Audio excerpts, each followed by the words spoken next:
시험하십니다. 믿음이 어느 정도인지 시험해요. 축복을 받을 만한지 또 하나님이 쓰실 만한지 이렇게 시험을 하세요. 오늘 본문 말씀을 보게 되면 하나님께서 아브라함을 시험하십니다. 그 시험하는 내용은 사랑하는 아들 이삭을 하나님이 지시하는 산으로 데리고 가서 번제를 드리라는 거예요. 보통 일반 시험에서도 실력자를 찾아내기 위해서 난이도가 있는 그런 문제를 내가지고 진짜 실력자를 이렇게 찾아내는 걸 볼 수 있어요. 하나님께서도 아브라함을 시험하신 내용은 최고 난이도, 즉 어려움의 정도가 가장 높은 시험을 치렀습니다. 아브라함에게 이삭은 어떤 존재예요? 오늘 본문에 보면 내 아들, 내 사랑하는 독자 이삭이라 그랬어요. 삼중적으로 이렇게 점층적으로 표현하고 있는데 하나님의 피조물 중에서도 고귀한 사람, 또 아브라함의 나이 100세, 사라의 나이 90세에 얻은 아들로 세상 그 무엇과도 바꿀 수 없는 아들이에요. 또 25년이나 기다린 언약의 아들입니다.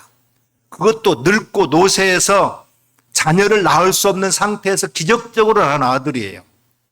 그래서 하나님에게 아브라함에게 이삭은 눈에 넣어도 안 아픈 아들이에요. 자식의 생명보다도 더 소중하게, 자신의 생명보다도 더 소중하게 여기는 그런 존재입니다. 근데 이 이삭에 대한 아브라함의 애정을 최고도로 불러일으켜 놓고는 가장 절박한 상황을 만들어서 하나님께 그 이삭을 번제로 드리라는 거예요. 번제가 뭡니까? 재물을 잡아서 닭을 떠가지고 불러 태워서 하늘로 올리는 거예요. 따라서 이삭을 제물로 잡아가지고 닭을 뜨고 불로 태워서 그 양을 하나님께 드리라는 것입니다. 너무나도 가혹한 시험이에요. 만약에 하나님께서 아브라함을 시험하실 때 재산의 절반, 아니 전부를 드리라고 했더라면 아브라함의 순종이 더 쉬웠을 거예요. 아니면 아브라함의 생명을 드리라고 했더라면 아브라함이 순종하기에 더 나을지도 모릅니다. 그런데 이삭을 번제로 드린다라는 것은 사람이 하나님께 순종할 수 있는 순종 중에서 가장 어려운 그런 순종이에요. 왜냐하면 이삭은 아브라함의 자신의 생명보다도 더 소중한 존재이기 때문에 그렇습니다. 따라서 하나님은 지금 이삭을 원하시는 게 아니에요. 아브라함 자신을 하나님께 온전히 드리기를 원하고 있는 겁니다. 시험에는 두 가지 시험이 있어요. 첫째는 마귀가 주는 시험이 있습니다. 마귀가 주는 시험은 우리 인간을 타락시키고 파괴하기 위한 시험이에요. 이런 마귀의 시험이 올 때에는 믿음으로 우리가 물리쳐야 됩니다. 두 번째, 하나님께 주시는 시험이 있는데 하나님이 주시는 시험은 우리의 신앙을 점검하고 확인하고 연단시켜서 축복해 주시기 위한 시험입니다. 오늘 본문은 하나님이 아브라함의 신앙을 점검하고 확인하고 연단시켜서 더 큰 축복을 주시기 위해서 테스트한 거예요. 이렇게 하나님께서 테스트할 때 그 시험을 잘 감당해야 됩니다. 그러면 더 크고 놀라운 복을 우리가 받게 되는 거예요. 하나님 아브라함에게 청천벽력, 즉 푸르게 갠 하늘에 치는 날벼락처럼 뜻밖의 일어난 큰 변고와 사건과도 같은 충격적인 그런 명령을 내린 겁니다. 100세가 되어서야 하나님의 은혜로 낳은 아들 이삭을 번제로 바치라는 거예요. 사랑스러운 아들과 더없이 행복한 일생을 살아가고 있었던 그에게 이해할 수 없는 하나님의 명령이 주어지게 된 겁니다. 더 기가 막힌 것은 아브라함의 행동이에요. 저 같으면 순종의 시기를 최대한 지연시키거나 하나님께 다시 한 번만 신중하게 생각해 보라고 협상할 수도 있었을 거예요. 다른 물건이나 짐승으로 드리라면 되지 않겠느냐고 설득이라도 해봤을 겁니다.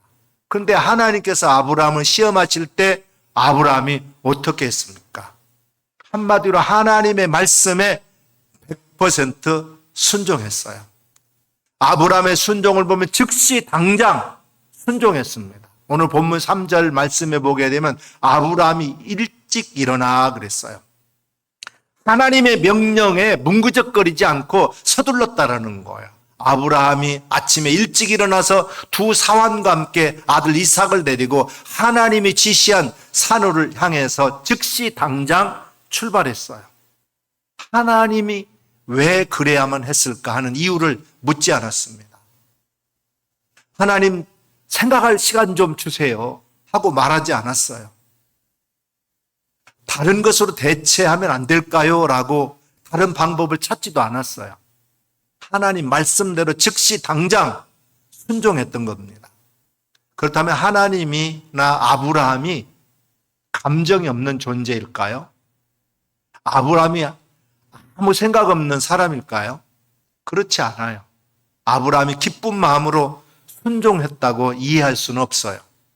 주석학자들의 말에 의하면 괴로움에 몸부림쳤을 거라 그래요. 아브라함도 아버지인데 그것도 100세가 되어서 겨우 얻은 아들 이삭이 어찌 귀하지 않겠어요. 아마 아브라함은 그날 밤 한숨도 잠을 자지 못했을 겁니다. 심한 고통과 갈등을 겪었을 거예요. 또한 제사에 쓸 나무를 준비하면서 아브라함의 가슴은 새카맣게 타들어갔을 겁니다. 그러나 신앙의 길은 순종밖에 없기에 아브라함은 하나님이 말씀했기 때문에 모든 갈등을 극복하고 즉시 순종했다 그랬어요.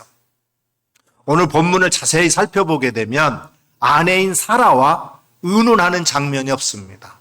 그토록 중요한 일을 사라에게 통보도 하지 않고 의논도 하지 않았어요. 만약에 사라에게 알리고 의논했더라면 여러분 어떻게 했을 것 같아요?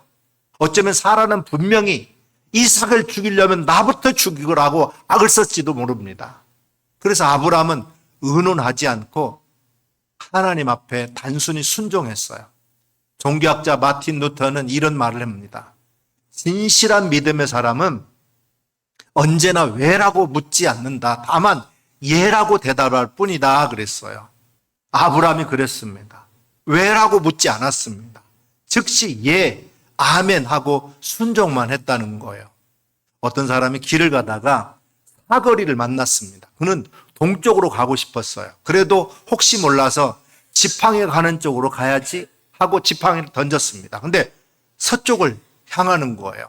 그래서 다시 지팡이를 잡아가 던졌습니다. 이번에는 남쪽을 향하는 거예요. 다시 지팡이를 잡아가지고 던지니까 이번에는 북쪽을 향하는 겁니다. 그러자 또다시 이 지팡이를 들어가지고 던지니까 이제 동쪽을 향하는 것입니다. 그러면서 그는 말했어요. 지팡이가 동쪽으로 가라 하는구나. 이렇게 하면서 동쪽으로 갔다라는 거예요. 대부분의 사람들의 신앙이 마음속에 이미 정해놓고 정해진 마음과 말씀이 맞으면 순종하고 정해진 마음과 말씀이 맞지 않으면 이미 정해진 마음대로 결국은 행하더라는 거예요. 사랑하는 여러분, 하나님의 생각이 우리보다 더 크고 깊은 줄 믿습니다. 오직 하나님 말씀대로 순종하며 나아가는 성도님들이 다 되시기를 주님의 이름으로 축원합니다. 아브라함의 순종은 처음과 끝이 변함이 없는 순종이에요. 오늘 본문 말씀 4절에 보게 되면 제3일이라 그랬어요. 사람들이 하루에도 12번씩 마음이 변해요. 근데 아브라함은 3일 길을 가면서도 순종하는 마음이 변하지 않았습니다. 아브라함이 3일 동안 걸어간 그 길은 30년을 걸어간 것과 같이 길고 고통스러웠을 거예요. 그래서 스펄전 목사님은 광야길을 3일 동안 걸어가는 아브라함의 심정을 이렇게 설명했습니다. 헤브론 광야길은 적막했다. 그러나 자식을 죽여야 되는 아비의 마음보다는 적막하지 않았을 거다. 그렇게 설명했어요. 그렇습니다. 자식을 번제로 드리려고 데려가는 아브라함의 마음은 적막하고 사막과도 같았어요. 아니 새까맣게 타고 있었습니다. 또 오늘 본문 말씀에 보게 되면 하나님이 지시한 산에 가까이 갔을 때 두 사환을 기다리게 하고 이삭만 데리고 그 모리아 산으로 올라갔다 그랬어요. 왜 두 사환을 데리고 가지 않았을까요? 순종에 방해받지 않기 위해서요. 만약에 두 사환을 데리고 가가지고 두 사환 앞에서 이삭을 번제로 드리려고 하면 어떻게 하겠습니까? 사환들이 달려들어가지고 주인님 왜 이러십니까? 노망나셨습니까? 하면서 말렸을 거예요. 따라서 아브라함은 하나님의 말씀에 순종하는데 방해받지 않기 위해서 두 사환을 산 밑에다 두고 데려가지 않았다라는 거예요. 아브라함의 그 초심은 변하지 않았어요. 사람들은 상황에 따라서 자신의 판단대로 신앙생활할 때가 많아요. 하나님이 명령하셨다 하더라도 여건이 맞지 않아서 할 수 없다라고 변명을 합니다. 합리화시킵니다. 그런데 아브라함은 그렇지 않았어요.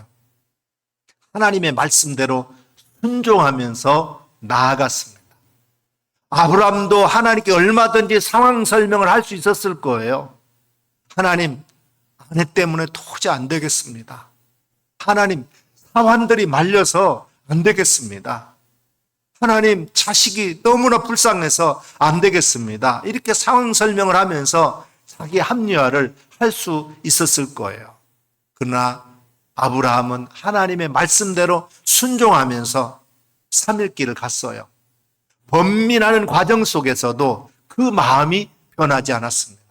사랑하는 여러분, 우리가 예수 믿고 천국까지 가는 동안 변함없는 믿음, 변함없는 예수님 사랑, 변함없는 순종하는 마음으로 나아갈 수 있기를 주님의 이름으로 축원합니다. 그리고 아브라함의 순종은 끝까지 순종이에요. 오늘 본문 9절, 10절 말씀에도 보면 아브라함이 하나님이 지시한 산에 도착해가지고 나무로 단을 쌓고 이삭을 결박해가지고 올려놓고 칼을 뽑았습니다. 누가 봐도 매정한 아버지예요.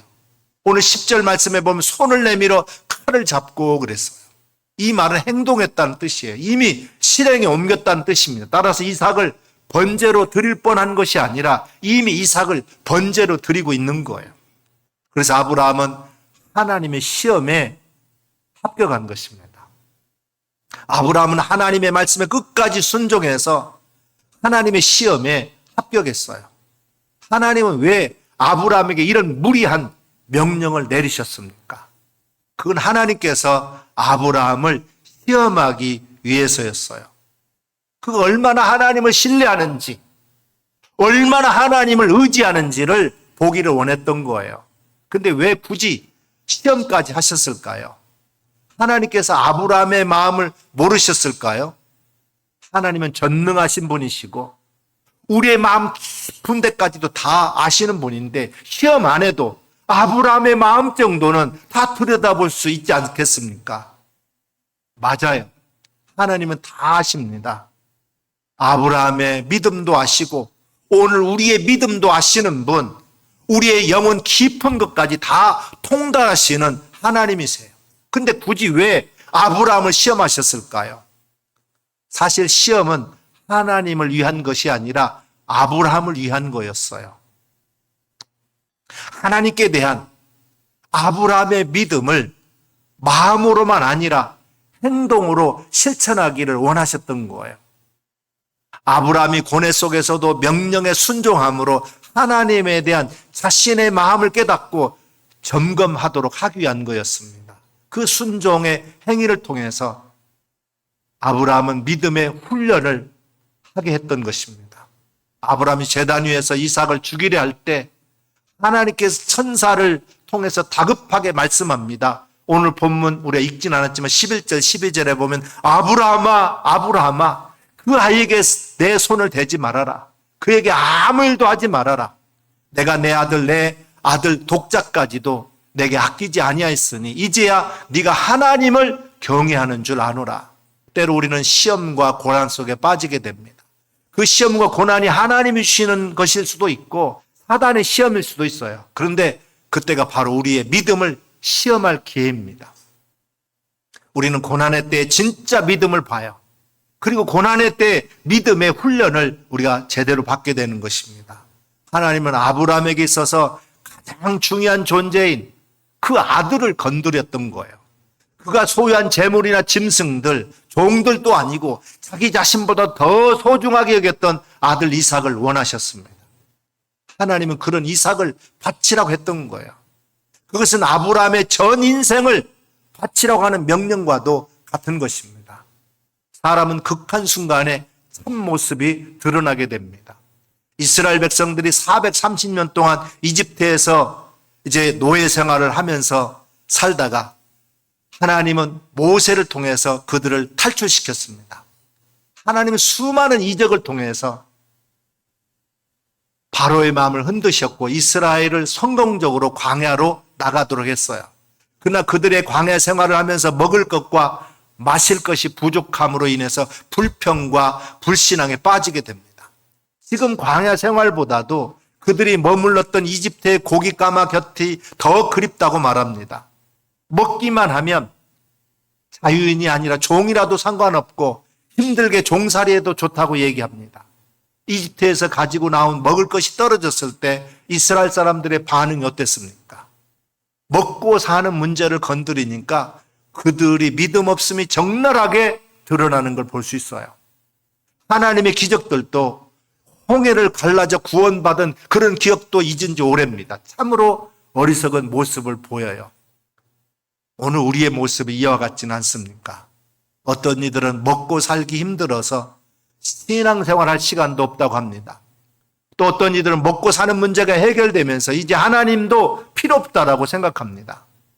우리는 어떤 상황 속에서도 하나님을 바라봐야 되고 온전한 믿음으로 살아가야 될 줄로 믿습니다. 아브라함은 그 시험을 통과한 거예요. 소중한 아들 이삭을 바칩니다. 대단한 믿음이죠. 진정한 믿음은 가장 소중한 것을 드리는 거예요. 하나님께서 우리에게 자식을 번제물로 바치라 하시지는 않겠지만 이 말씀을 통해서 내게 있어서 가장 소중한 것까지 바칠 수 있는 것이 진짜 믿음이라는 것을 말해주고 있습니다.